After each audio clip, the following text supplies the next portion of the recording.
Rachidia. Donc continuons la suite de l'ETP sur le logiciel Packet Tracer. Donc je commence, je tape la commande reload, je confirme. Si vous allez voir que le système d'exploitation décompresse son image iOS, ce fichier de système d'exploitation, c'est un fichier qui est stocké dans la flash memory. Donc ce que nous allons faire dans cet EP, c'est qu'on va définir un mot de passe pour la console et un mot de passe pour le VTY, pour se connecter en Telnet. Donc comme vous l'avez vu sur l'EP précédent, que les routeurs Cisco disposent jusqu'à 5 terminaux virtuels. Donc on avait Line, lorsque nous avons fait le SHA-Running config, nous avons vu 9 VTY de 0 à 4. Donc de 0 à 4, ça fait 5. Donc il est possible de les configurer séparément, mais dans ce TP, je tiens à une configuration générale. Donc je commence par la console. Pour configurer un mot de passe pour la console, je fais ici enable conft line console 0. Si je fais ici un point d'interrogation, je vais voir les commandes que j'ai le droit de taper dans ce mode. Vous voyez, les deux commandes qui nous intéressent pour le moment, c'est password et login. Donc la commande password, ça nous permet de définir, de saisir un mot de passe, et login, ça permet de checker ce mot de passe. Je fais ici password et je vais choisir un password simple, un password que je peux me rappeler facilement. C'est pas ça la réalité dans le monde d'entreprise. Je tape login, je fais un exit,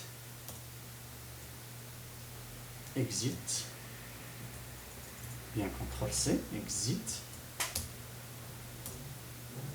Je fais un copie, j'enregistre, si vous voulez, ces modifications dans le NVRAM à partir de la configuration actuelle à la configuration qui se trouve dans, vous voulez, comme équivalence. Ça, c'est la RAM. C'est une configuration, si je n'enregistre pas, je vais perdre cette configuration. Une configuration NVRAM non volatile. Je fais OK. Et je fais un reload. Et je vais voir que mon système, mon routeur, va m'imposer et m'exiger un mot de passe pour que je puisse me connecter en console.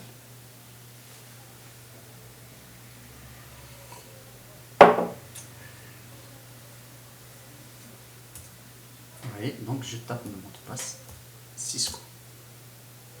Très bien. Après, je définis le mot de passe pour le VTY, le terminal virtuel. Je fais enable, je passe en mode privilège, conft mode global, je fais line VTY de 0 à 4 pour mes 5 terminaux virtuels. Je donne un password. Ici, je fais par exemple Cisco 1. D'accord? Je fais Cisco 1. Et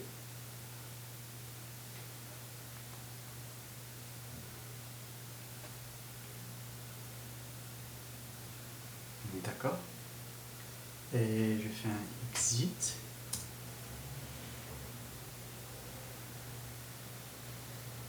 et je fais un avant exit. Non, je fais un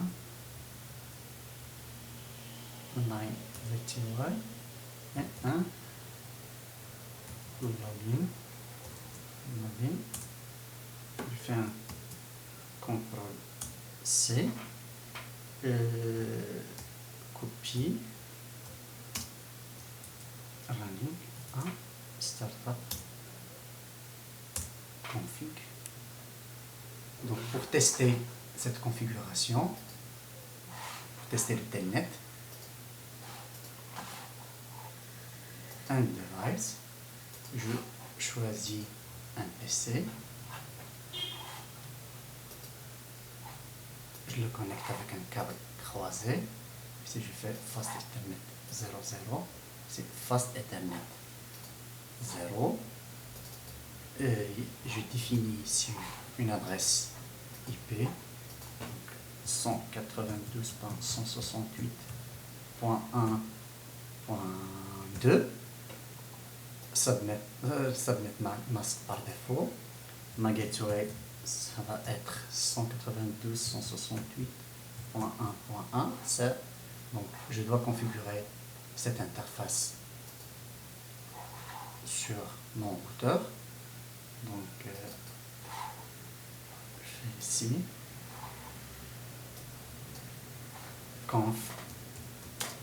configurer l'interface. Je dois passer en global. Je fais interface fast interface fast Ethernet. L'interface c'est 0, interface fast Ethernet 0 sur 0. Pour l'IP adresse, pour attribuer une adresse IP, je fais IP point d'exclamation, point d'interrogation, adresse, voilà, c'est IP address of an interface. Donc je vais choisir une adresse dans le même réseau, 68.1.1,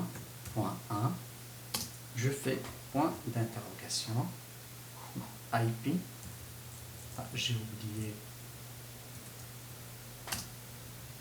adresse. Donc ici, si je fais point d'interrogation, donc il va me demander le masque, ça va être 255.255.255.0 et no shutdown, donc il faut allumer l'interface, sinon ça ne va pas fonctionner. Si je fais une commande très simple pour visualiser l'état de mon interface, je fais un shell IP interface brief. Vous voyez que j'ai attribué mon interface 0 sur 0, l'adresse IP et le statut protocole sont up. Donc l'interface fonctionne bien. On va tester de se connecter en telnet. Je fais telnet 168.1.1. Vous voyez, on demande le mot de passe Cisco 1. Donc je me connecte en telnet. Enable, je suis dans routeur.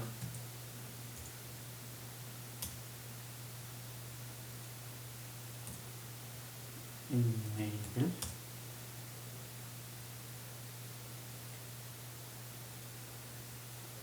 Donc je me connecte